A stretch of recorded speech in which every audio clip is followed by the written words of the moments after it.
Hi, welcome to tutorial 3.1 part 1 on writing chemical equations.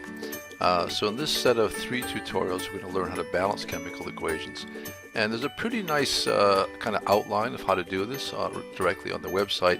So I'm going to read through the first part of that with you to make sure we kind of have reviewed it and then look at a few examples. So let's kind of scroll down and look at the first part.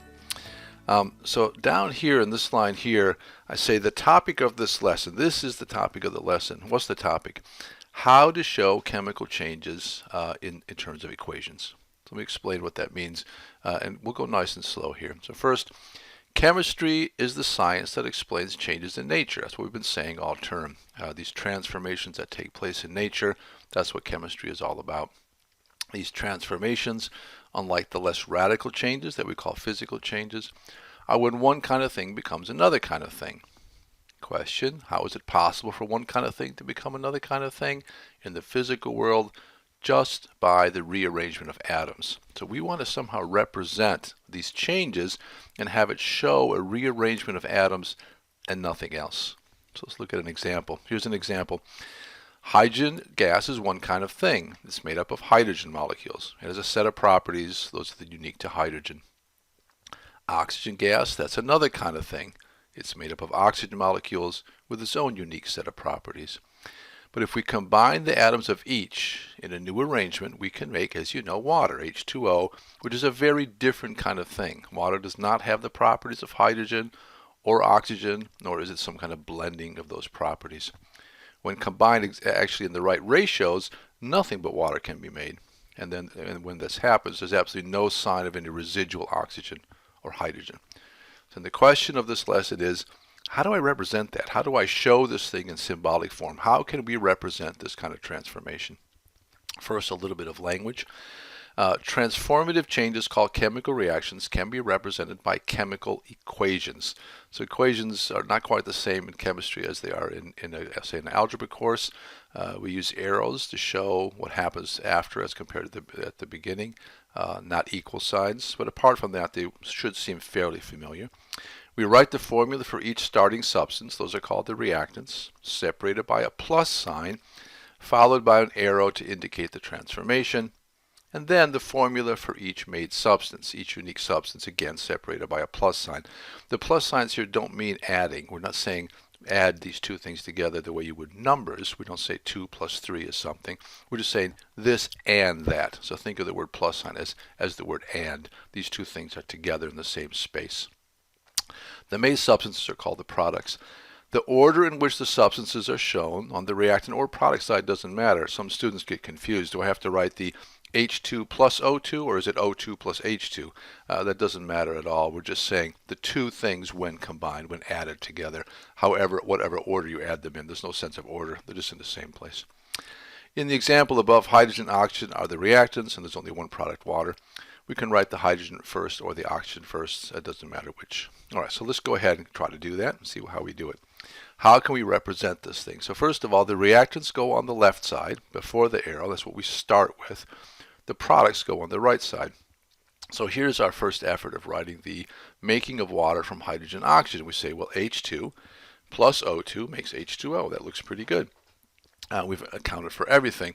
But we notice there's a little bit of a problem. As written, there's a problem with this representation.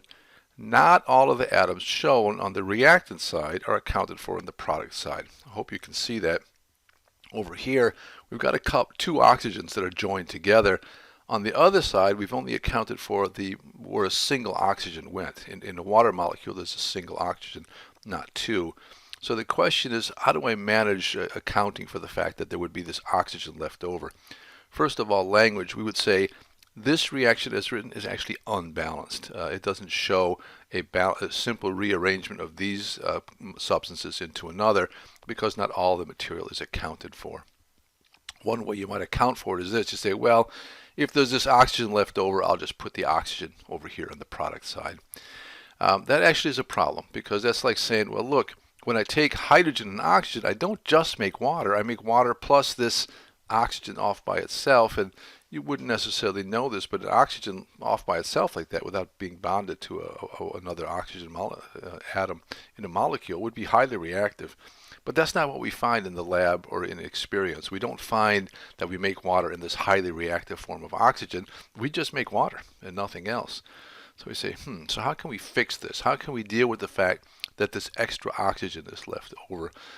Here's a solution down here that might come, you might think of that. You say, oh, I'll just take H2 and O2 and I'll just kind of put them together and I get H2O2. This now is a very different problem. This is a formula not for water but for hydrogen peroxide. We've made a different substance. Hydrogen peroxide exists in nature, but that's not the reaction that we were trying to show. We're not trying to show how hydrogen peroxide can be made. We're trying to show how water can be made from hydrogen and oxygen. So how do we do this? So it seems confusing. We can't have leftover stuff. We can't kind of create new things. Now, how do we do this thing correctly? So here's the question. How do we represent the transformations in the right way? First, we can place coefficients in front of each formula to represent the numbers of the molecules involved, but we can't change subscripts. Therefore, we can say, for example, in the front here, I can have 2 hydrogens, 3 hydrogens. That doesn't change anything. That just means there's more or less of them present. But we can't change these subscripts down below. We can't put like a sub 2 someplace that didn't exist before, because that would be creating a new kind of substance. So here's the language. We can go back and forth adding enough molecules in our equation until all atoms are accounted for, but we can't do this. We can't change an oxygen if it has a sub 2 as a reactant. We can't also make it just a sub 1 because that would be introducing a new substance. H2O2 with another 2 here, we can't add that. That's creating another substance. So the point is, balancing equations, showing what takes place, requires that we go back and forth, only adding coefficients, those numbers in the front, but not any subscripts to balance them. So what I'd like to try now is, on the website, there's 2 things that I do. And I think you can look at those as a reference. Number one is, first, the picture method. Draw pictures and try to imagine what's happening by drawing a set of pictures. That's what I'm doing here. I'm going to actually write that out for us kind of nice and slowly on a piece of paper in a second. The second method is shown here in these examples, so kind of in these kind of yellowish boxes. The step-by-step method without drawing pictures is shown. And you really should kind of practice both. This is going to be your preferred method. The drawing picture method, this thing at the top, is very helpful, but it's not going to be easy to do if the molecules become very large or just in more complex situations. So this is kind of what we're heading to. We want to get to where we can write it like this.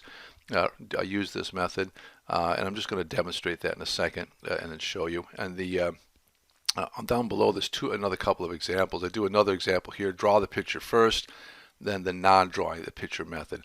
And that will be as far as we get today for this tutorial. And the other ones will just take on more complex molecules or equations, and we'll just stick with this kind of second method and go less to the picture drawing, although it is easier for people. All right, so let's just do a couple of them and then see if we can manage that on our own. So I'm going to bring up a different screen here so that I can actually draw. I think this is better than just kind of seeing the thing written out. And what I'd like to do is do the one that we just talked about, the making of hydrogen, making of water from hydrogen and oxygen. So I'm going to write down hydrogen first and then oxygen and say this is what we want to start with, and we want to end up with water. And we want to write it in such a way that we don't introduce any new subscripts, no little new subscripts down below. Stick with these substances and nothing else. So we'll start off by drawing some kind of picture. How can I represent this here? I can just draw this as a hydrogen bonded to a hydrogen. And oxygen I can show the same way. Oxygen bonded to an oxygen. And I'm not worried about if they're actually bonded with a single or double bond. I'm just trying to show that they're bonded together. I'm going to say, okay, can I take this material and turn this into water? When I look, I say, well, if I take this thing apart here, this bond apart, and that one, I can take this hydrogen and that hydrogen and that oxygen, and those three joined together, that will make a water molecule. So that makes sense. I can say, okay, I can make a water molecule. I'm going to draw it like this. HOH. I've drawn a water molecule. I've made a water molecule out of this hydrogen, that hydrogen, and that oxygen, and I'm crossing them out to kind of show that, yeah, I've used this stuff up. Now I have that problem we mentioned before. I can't have leftover oxygens. If I put plus oxygen over here that's going to introduce this new substance that we don't find in experience. So how can I get rid of that oxygen? I say, well, to get rid of it, I have to actually make more water. So what I can do is say, well, what if I had another hydrogen in my vessel? Here's another hydrogen. Would that work out? Well, so that actually works out perfectly. Now I can take this hydrogen, that hydrogen, and that oxygen and make a second water molecule. Now everything has turned out perfectly. I started with nothing but hydrogen molecules and oxygen molecules, no separated atoms, and I've made only water molecules. So I now can write the balanced equation. It took 2 hydrogen molecules, so I put a 2 in the front as a coefficient. A single oxygen, I don't need to put a 1 here, it's just implied. I'm going to write it in because you'll see it on the website, but you don't actually do that. That 1 is just implied. And then there's 2 water molecules here that we've made, and everything is accounted for and everything is balanced, showing nothing but a rearrangement of parts. This is typically talked about in terms of conservation of mass. People say, well, when chemical reactions take place, the mass of the products is the same as the reactants that they came from. And of course that's true if there's nothing but a rearrangement of parts taking place. And that's kind of how I want us to think about it. Just think about it as nothing but a rearrangement that takes place and nothing else, so that we can kind of manage the logic of it. All right, let's try 1 or 2 more. Let's try that next one that's on the website. Let's try this one, CH4. That's methane. When it reacts with oxygen, it makes 2 things: carbon dioxide and water. So how can we draw this thing out and kind of make sense out of it? So let's try here.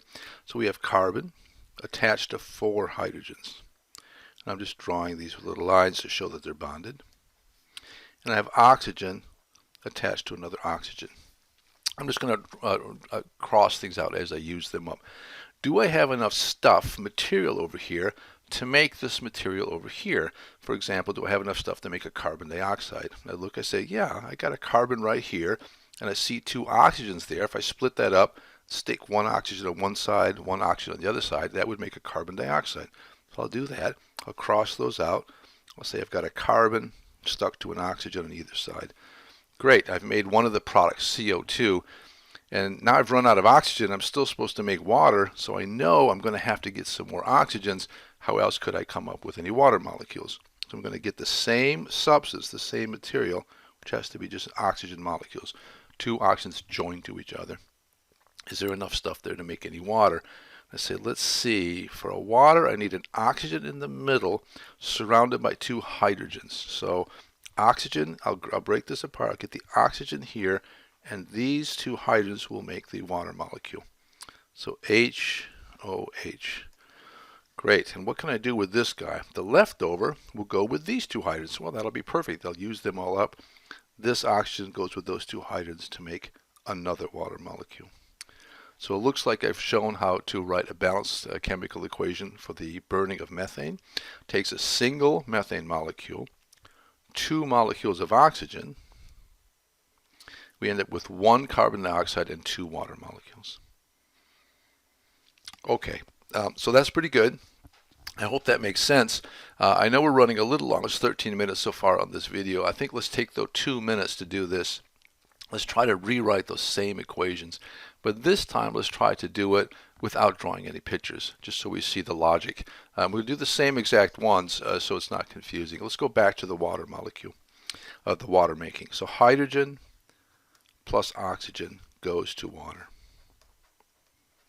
So here's how we can do the same process without actually taking the time to draw all these pictures out.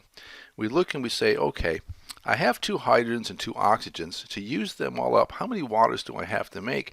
Well, to use up these 2 oxygens, I can't just make 1 water molecule. I have to make 2, because otherwise I wouldn't have used up both oxygens. But once I've done that, I see that I have 2 times 2, 4 hydrogens that have been used to make those 2 water molecules. Since they come in pairs here, I need 2 pairs. That's it. I've balanced the whole equation nice in one step without having to write everything else out. Let's look at the burning of methane, see if we can do the same thing.